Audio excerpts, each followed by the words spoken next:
안녕하세요. 이번에 잠실고 영어를 담당하게 된 김수빈입니다. 이번 영상에서는 고등 내신의 특징, 그리고 잠실고 영어의 특징, 마지막으로 제 수업에 관한 안내드리고 마치겠습니다.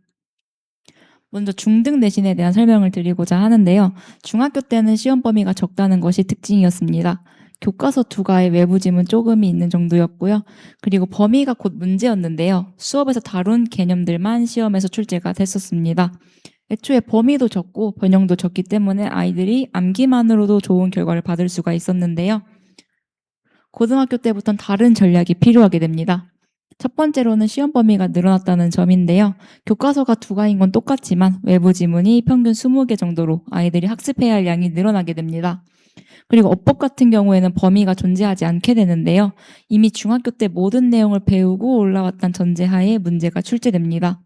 그렇기 때문에 애초에 범위가 암기가 불가능한 정도로 많고 암기를 했다고 치더라도 변형이 되기 때문에 암기만으로는 좋은 성적을 받을 수가 없게 됩니다. 고등영어에서 요구되는 것 첫 번째는 독해력인데요. 변형도 많고 범위도 많기 때문에 아이들이 초반에 어려움을 느끼기도 합니다.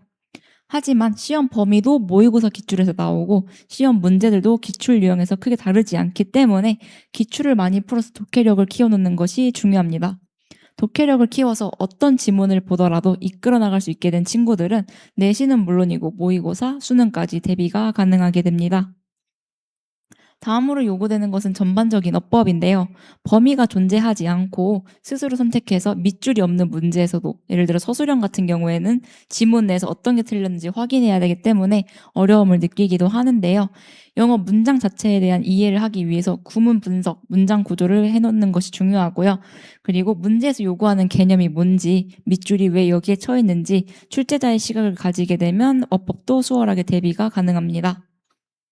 잠실고 영어에 대한 설명을 드리겠습니다. 잠실고 시험 범위는 크게 교과서 2과와 모의고사로 구성이 되어져 있는데요. 여기에 추가적으로 유인물이 함께 시험 범위로 구성되어져 있습니다. 추가 유인물은 어휘 영영 풀이 혹은 영어소설 원문으로 함께 되어져 있는데요. 객관식 22문항에 70점, 서술형 6문항에 30점으로 큰 틀을 유지하고 있습니다. 잠실고 영어의 특징은 첫 번째로 수업 반영률이 높다는 것인데요. 그렇기 때문에 수업을 꼼꼼히 듣고 필기를 기반으로 해서 복습하는 것이 중요합니다. 그리고 어법과 어휘에서 변별력이 생기게 되는데요. 특히 어휘 같은 경우에는 문제가 많이 나오는 유형이기 때문에 꼼꼼한 어휘 암기가 뒷받침되어줘야 합니다. 그리고 글을 단순히 해석하는 것이 아닌 글 전체를 이해했는지 물어보는 문제가 출제됩니다. 실제 기출 문제들을 가지고 설명드릴 건데요. 첫 번째로는 19번부터 22번까지 쭉 어휘 유형의 문제가 출제되었습니다. 여기엔 나오지 않았지만 영영풀이, 서술형까지 더해진다면은 어휘 문제만으로도 20점이 확보가 가능하게 됩니다. 그렇기 때문에 어휘에서 변별력이 생기는 학교입니다.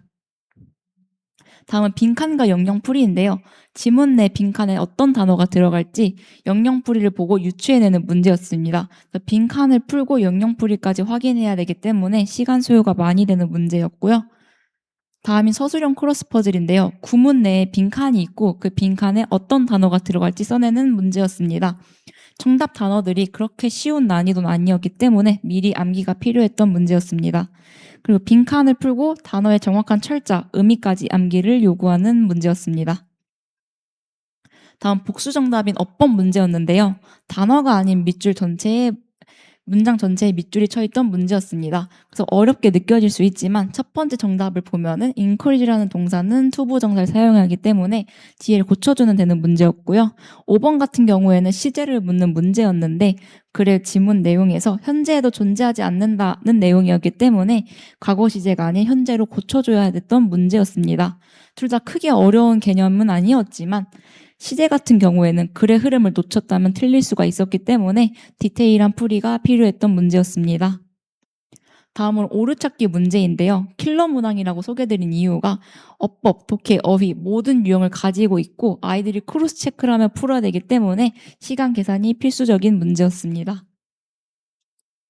다음으로는 빈칸과 변형인데요. 문장 초반에 빈칸이 뚫려 있던 문제였습니다. 원문에서는 노동시장에서 일반적으로 불리한 위치에 있는 노동자를 위한 일터로의 접근성을 향상시킨다 라는 문장이었는데요. 원문에 있던 접근성을 향상시킨다는 표현은 더욱 접근 가능한으로 표현만 조금 바뀌었고요.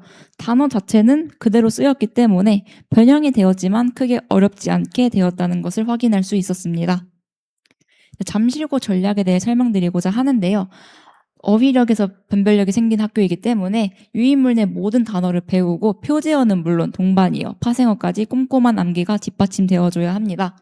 그리고 어법 같은 경우에는 어려운 개념이 출제되진 않았지만 실전 문제풀이 훈련이 필요한 학교였고요. 그리고 글을 해석하는 건 당연하고 글의 전반적인 흐름까지 해석할 수 있도록 독해력이 키워져야 합니다. 제 수업에 관한 설명을 드리고자 하는데요. 맛보기 기간에서는 잠실고 기출을 풀어보고 어떤 유형이 많이 나오는지, 이런 유형은 어떻게 풀어야 되는지 타겟팅 학습이 진행되게 됩니다.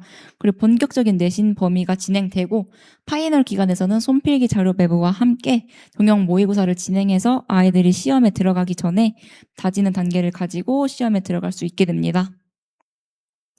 내신 교재인데요. 수업용 교재에서는 해석은 물론이고 주제 재진술, 내용이 어법 포인트까지 모두 구성되어져 있는 교재입니다. 그리고 배운 내용을 기반으로 해서 변형 문제 교재가 과제로 추가가 되고요. 그리고 맞춤형 단원장까지 함께 배부가 되고 있습니다. 그리고 파이널 교재인데요. 손필기 추가 자료로 어법 포인트, 구문 포인트, 그리고 중요한 내용들은 정리가 되어져 있고 글의 전반적인 흐름, 배경 지식, 단어 동반어까지 모두 정리가 되어져 있습니다. 그리고 범위 외적으로 추가적으로 주간지 과제가 나가게 되는데요. 기본기를 키우기 위한 과제로 고1 기출 모의고사들로 구성되어져 있습니다. 다음은 관리와 소통인데요. 매 수업과 클리닉마다 진도, 특이사항, 성취도 모든 것을 기록해서 이를 기반으로 한 데일리 레포트를 전송드리고 있습니다. 그리고 아이들이 언제 어디서든 학습을 할 수 있도록 문자, 카톡, GM 등 아이들이 편리한 매체로 저와 24시간 소통을 진행하고 있습니다.